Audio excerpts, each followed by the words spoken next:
सर्वप्रथम किसी भी प्रकार से शरीर में आदि व्याधि होती, उसमें भी कोई भी आदि व्याधि हो सकती है। तो आजकल का एक लोकप्रिय आदि व्याधि है, क्या है महाराज? लोकप्रिय भी है। लोकप्रिय का अर्थ सबसे ज़्यादा उसका फैलाव है, और विश्व में सबसे ज़्यादा फैलाव इस भारत में है उसका। और आज तक विदेशियों ने आप लोगों से पैसा निकालने की अपेक्षा से, क्योंकि लोकप्रिय तो हो ही गए आपके यह रोग बिल्कुल ठीक होगा। क्या है वो लोग? जिसको एक प्रकार से मधुमेह बोलते हैं ना, हाँ, शुगर की बीमारी,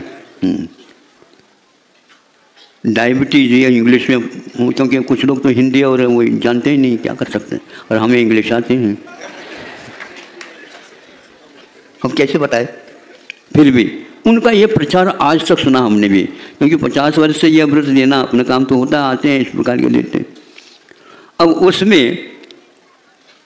एक डॉक्टर भी आए, जिस रोग की बात मैं कह रहा हूँ उस रोग से वो भी ग्रसित है, और वो दूसरे के लिए दवाई भी दे रहे हैं, और स्वयं के लिए वो विश्वास नहीं उसके ऊपर। पूछा हमने, तो महाराज यह सिद्धांत है, इस रोगों में ये रोग बहुत दीर्घ न समझे, बहुत कालीन चिकित्सा अपेक्षित रखता है, इसलिए। और दूसरा ये पक्का है कि इसमें 2 घंटे 1.5 घंटे इत्यादि की बार आप भोजन करते रहिए, ताकि इसका नियंत्रण बना रहे। इसका इलाज तो है ही। अब ये बात तो हमें पहले से बांध दिया उन्होंने, किंतु एक लेख पढ़ा था, वह यह है, जापान में यह वैज्ञानिकों ने सिद्ध किया है, अनुभव किया, जैसे उनकी पद्धति होती है अनुभव की सिद्धि की। 10,000 व्यक्तियों के ऊपर इसका प्रयोग किया उन्होंने। अब इसके ऊपर विश्वास रखो या नहीं रखो, उनका ये कहना है, उपवास के द्वारा यह शुगर की बीमारी नियंत्रण ही नहीं, ठीक हो जाती। अब हम आचार्य स्वामी समंतभद्र की ओर आते हैं, क्योंकि रत्नगढ़ श्रावकाचार्य आप लोगों के लिए प्रिय है। हर एक श्रावक इसका आस्था के साथ अध्ययन करता है, और कथनचित वह अपने जीवन में इसका प्रयोग भी करता है, और घर में भी प्राय करके दादी इत्यादि के माध्यम से कथा अथवा यह रीति नीति सुनाई जाती है। अपने यहाँ 11 प्रतिमा में 2 प्रतिमाएँ ऐसी हैं। दूसरी प्रतिमा में 12 व्रतों का उल्लेख विवेचन मिलता है, अलग रूप से शाम अपने संलेखना भी है, और कोई उसी में मिला करके 12 व्रतों में लेते हैं। अब उसमें दूसरी प्रतिमा में एक प्रोषद व्रत है, एक प्रतिमा में एक व्रत है प्रोषद व्रत, और चौथी प्रतिमा में जाकर के प्रोषद उपवास है, प्रोषदोपवास। पुनः यहाँ पर भी प्रोषद और वहाँ पर भी प्रोषद, ये क्या मामला है? ये मामला सही यह है, मान लो आपने अर्थशास्त्र लिया, अपना विषय बने, अब मान लीजिए उस वक्त 3 साल लग में पूर्ण हो जाता है, तो 12वीं के बाद 1 2 3 इसमें वह पूर्ण हो गया, स्नातक हो गया। पहले वर्ष में भी वही अर्थशास्त्र चल रहा था, दूसरे वर्ष में भी वही अर्थशास्त्र चल रहा है, और तीसरे में भी वही अर्थशास्त्र चलेगा। इसके आगे भी पूछो तो स्नातकोत्तर, पहला प्रथम वर्ष है, क्या है? स्नातकोत्तर का। फिर इसके उपरांत ये हो गया। फिर भी और यदि विकास चलना चाहते हो तो आप उसमें शोध प्रबंध लिख सकते हैं। शोध प्रबंध से पूर्व में भी एक लघु शोध प्रबंध भी होता है। ये हाँ तो कहो तुम लोग, हमने सब सुनी बातें आपको कह रहा हूँ। आप लोग अध्येता हो, लेकिन उसकी भी लाज रखो, इतना पैसा खर्च किया। यह जिस प्रकार 12वीं के बाद से कितने वर्ष गिनो नहीं उंगली से, अब बताओ तो कितने स्नातकोत्तर कितने वर्ष हो जाता है? हाँ, अब ये देखो पक्का हो गया। तो इसमें कोई अंतर है क्या? नहीं महाराज, बहुत अंतर है। अभी मैं सोचे शोध प्रबंध के बाद में और एक प्रबंध है, वो क्या है? वो मानर उपाधि मानी जाती है, ऐसा हमने सुना था। जो करते हूँ आपके सामने रख देता हूँ, जिसको डिलीट बोलते हैं आप, है ना। तो ये सब कक्षाएं हैं, उसकी कोई कक्षा नहीं होती। वह अंतरिक्ष में चलता है, उसका कक्ष ही ऐसा है। उसमें सुना था कि विशेष रूप से उसी विषय में जो कुछ भी बच्चा कुचा अथवा विदेश इत्यादि में भी उसकी क्या परंपरा है उसके बारे में भी बहुत अवशिष्ट जो विषय है जिसको सिद्धांत ग्रंथों में चूलिका बोलते हैं, पुनः उसी का विशेष विश्लेषण और शेष जो रह गया है विषय उसको व्यवस्थित करके एक पुस्तिका का निर्माण किया जाता है, वह भी एक विषय है। तो यहाँ दो ही प्रतिमाओं में प्रोषद व्रत और प्रोषदोपवास कहा है, इसमें कोई अंतर है कि नहीं? दूसरी प्रतिमा वाला भी वही कर रहा है, तीसरी प्रतिमा वाला भी वही कर रहा है, चौथे में भी वही आ रहा है। तो हम ये कहते हैं यह अर्थशास्त्र एक साल में जो पढ़ाया वही अगले साल में है क्या? अर्थशास्त्र तो है उसका नाम। उसी प्रकार हम पूछना चाहते हैं इसमें अंतर क्या रखा है। इसमें अंतर ये कह रहे हैं कि प्रोषद व्रत जो होता है उसमें आपको उसकी एक पूर्व रेखा जिसको बोलते हैं रूपरेखा वो बताई जाती है और अनिवार्यता नहीं रहती है, उसको इस ढंग से रख करके वह प्रथम वाला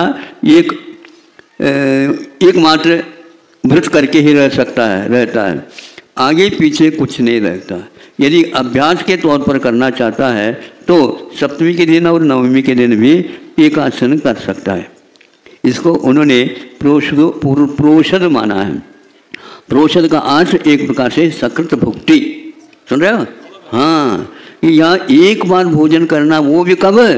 अष्टमी के दिन नहीं, किंतु नवमी और सप्तमी के दिन एकासन करो, फिर इसके उपरांत बीच में उपवास रखो।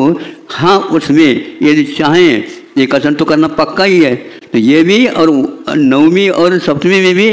अब यदि चाहें तो अष्टमी के दिन केवल पानी लेकर के भी आप कर सकते हो। ऐसे कहीं कहीं पर ध्वनियाँ निकलती हैं। ये क्यों कहा? यूँ कहा, इसलिए कहा कि इससे रोगों का निष्कासन भी जाइए। आज तो हमने धारणा कर ली बुंदेलखंड में क्या कहते हो महाराज, आपने तो दी थी और हमने नहीं थी, हम तो साक्षी हो रहे किसी भी प्रकार से आपका ये रोग छूट जाए। अब वह पानी शुद्ध जल का पानी का लेता है, धारणा से ही पक्का कर लेता है। तो ये 3 दिन एक प्रकार से मिल करके आपका सब ठीक होती है। इसलिए वह जापान का उदाहरण हमने दे दिया। जापान, वहाँ पर भी आज चल रहा है, बहुत विश्वास के साथ चल रहा है। कुछ भी नहीं लो, सबसे अच्छा है, क्योंकि इससे शुगर नियंत्रित हो जाता। आपको या रत्नगढ़ श्रावकाचार्य के ऊपर विश्वास है या जापान के ऊपर? वैज्ञानिक सूत्र है तो वही करो। हमारे आचार्यों ने पहले ही थीसिस लिखी है, तो आज आप लोग पढ़ पढ़ करके वही व्यवसाय करने में लगे हुए हो। अपने आप को निरोग बनाना है क्या? नहीं। हाँ, सैंपल की गोली आ जाती है, सैंपल में दवाइयाँ आ जाती हैं, सैंपल में अपने मरहम पट्टी आ जाती है, सारे उसी को खा लेते हैं और पैसा भी बचा लेते। ऐसा हो रहा है। भारत को हुआ क्या? ये पागलपन ऐसे क्यों हुआ है? वहाँ से पहले वर्षों तक तो उसका नियम का पालन किया, वह और ज़्यादा गड़बड़ में आया। वह रोग तो ठीक होगा ही नहीं, किंतु वह आपका मरण से तो बचा देता है, लेकिन जीते जी मर जा, ये हो रहा है। साइड में, इनसाइड में कुछ भी हो, साइड इफेक्ट क्या अर्थ होता है सुंदर जी? मतलब बूढ़े बाढ़े भी साइड इफेक्ट जानते हैं, हम पूछताछ करके जान लेते हैं। आउटसाइड कुछ भी हो, साइड इफेक्ट क्या होता है? इफेक्ट भी होता है और इफेक्ट भी होता है। समझ लो क्या अर्थ होता है। अब चालू कर दिया नहीं। यदि शुगर की बीमारी के ऊपर इसके ऊपर नियंत्रण ही नहीं, उसको ठीक करना चाहते हैं, तो आपकी धारणा के दिन कुछ भी नहीं बनता तो कम से कम केवल पानी ले करके आ जाओ। फिर उपवास बीच में वो नहीं होता तो जलपान करो। फिर नवमी के दिन एकासन कर लो, पहले बनाओ और छुल्लकों को इत्यादिकों को दो। फिर इसके उपरांत आप ठूस ठूस करके न खाओ।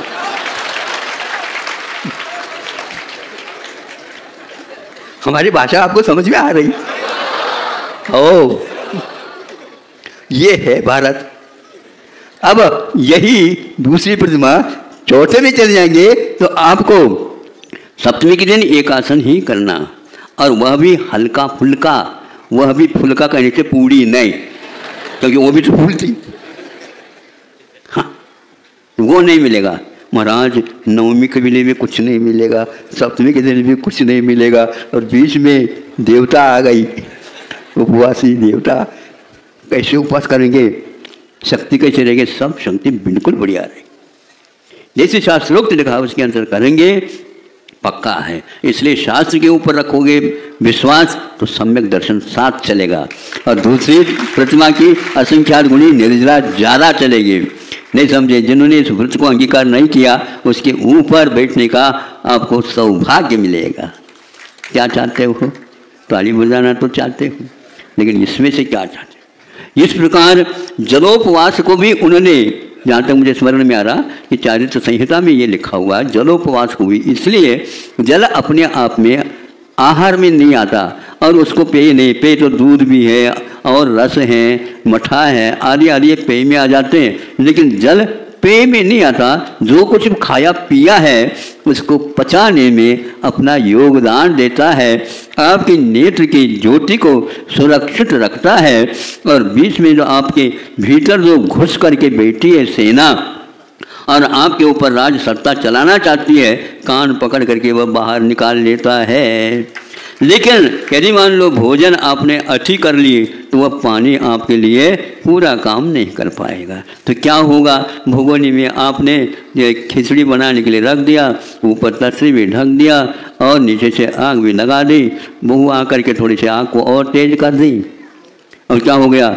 जल्दी जल्दी आप जा कर के बाहर बैठे थे, दृष्टि तो उसी ओर थी, खिचड़ी बन रही है, और उसी में से हाँ, हमारे यूं करने से आपको ज्ञान कैसे हो गया? मैं सोचता हूँ अब ज्ञान आपके पास आने वाला।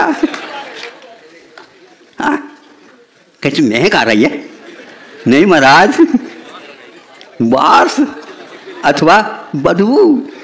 अब खिचड़ी पक गई, क्या हो गया? पक गई, भागते भागते आ गए, एक ही बार में समझ में आ गए तो बहुत अच्छा, तो पानी पी लिया है और ऊपर से उसको पानी डाल दिया। अब खिचड़ी क्या खिचड़ी, खाचड़ी ये हो गया। क्यों? क्योंकि आप अनुपात से सब कुछ डाला लेकिन पानी की ओर ध्यान नहीं दिया। इसलिए आपको आधा भोजन करना है और दुगना पानी पीना है। दुगना का तो दुगना ही नहीं है, वो नीचे की ओर भी जाकर के जो बैठा है आहार एक भाग, उसमें भी जाता पानी, क्योंकि ये तरल है। जहाँ तक वह भीतर भी भरता हुआ और जो आधा था आप वहाँ तक पानी आ गया। फिर इसके उपरांत 4 आना, ये आधा हो गया तो 4 आना और पानी पी लो। समझे? ये आचार्य महाराज जी की बात मैं कह रहा हूँ, अपनी तरफ से नहीं। ये हो गया, फिर 4 आना और भर दिया तो 12 आना हो गया, तो एक कितने 3/4 हो गया, और 1/4 रिक्त रखा। क्यों रिक्त रखा? वह श्वासोच्छ्वास के लिए मदद कर सके। इसको आकाश तत्व बोलते हैं। सुन रहे हैं? समय आपका हो गया। आज पोषण करना हो तो पोषण करो, आज एकाद जलोपवास करना हो तो जलोपवास करो, अथवा आप केवल जल ले करके रहना चाहते तो रह सकते हो। इस प्रकार आज आपके सामने कि एक प्रकार शोध ग्रंथ के साथ साथ हमारी परंपरा से आती हुई जो आगम की परंपरा है उसके ऊपर दृढ़ श्रद्धान रख करके आप लोगों को ये बहुत अच्छा धन्यवाद है, क्योंकि आपने बहुत शांति के साथ सुना। भीतर क्या खलबल हो रहा है आप जानो, लेकिन सही बात कह रहा हूँ। इसलिए जिसने यह विश्वास किया था कि मधुमेह शक्कर की बीमारी ठीक नहीं होती, आप दवाई लेते रहो और उसका सप्लाई हमारे पास भेजते रहो। हम एक पाई नहीं चाहेंगे। सर्वाधिकार सुरक्षित वाली बात यहाँ पर नहीं है, लेकिन आप लोगों का भी कल्याण हो इस पक्ष से आचार्यों ने जो बात लिखी है हम ही लोगों के लिए लिखा है, और उन्हें अपने कर्तव्य को उन्होंने पूर्ण किया। धन्य है यह आचार्य परंपरागत जिनवानी श्रद्धा का विषय नहीं, ध्यान देने योग्य। यूं ही श्रद्धा कर लो ऐसा नहीं चलेगा, इसकी ओर ध्यान रखो और अपने आरोग्य को सुधारो तो वैराग्य दिन दुगनी। आगे बोलो, रात चौगुनी। बिल्कुल, इतनी यदि गुणित क्रम से होने लग जाए, मैं समझता हूँ ये वक्त छोटा सा वक्त है, आपका कल्याण कर ही लेगा और उसके साथ हमारा भी कुछ हो ही जाएगा। अहिंसा परमो